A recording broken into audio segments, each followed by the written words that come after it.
ఇళ్ళకి పండగ అవ్వదు కదండి. సో యూట్యూబ్ ఛానల్ స్టార్ట్ చేయగానే మనం ఫేమస్ అవ్వము. లైక్స్, కామెంట్స్, సబ్స్క్రైబర్స్ అనేవి ఊరకనే రావు.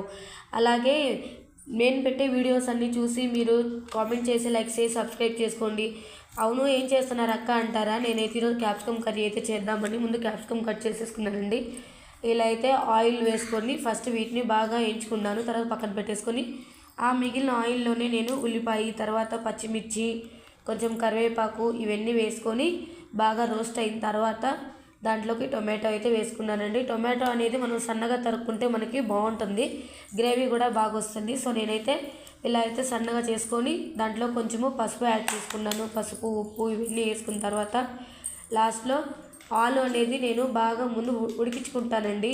ఆలు ఉడికించుకుంటే ఏంటంటే మనకి గ్రేవీ కన్సిస్టెన్సీ అనేది బాగా వస్తుంది. చూడండి, నేను 2 విజిల్స్ వేయించుకున్నాను. ఇలా చేతితో ఇట్లా తీయంగానే పీల్ అనేది బాగా వస్తుంది. దాన్ని బాగా స్మాష్ చేసుకొని ఇలా మన క్యాప్సికము, తర్వాత ఆలు ఇవన్నీ వేసి బాగా కలిపిన తర్వాత మనం కారం అనేది వేసుకోవాలి. కారం వేసుకున్న తర్వాత సరిపడా కొంచెం వాటర్ వేసేసుకొని నెక్స్ట్ ధనియాల పొడి వేసేసుకొని కొంచెం సేపు మగ్గిన తర్వాత పక్కన పెట్టుకోండి. క్యాప్సికమ్ కర్రీ అనేది చాలా రెడీ అయిపోయింది. సబ్స్క్రైబ్ చేసుకోండి అబ్బా, ఏంటి లేటు.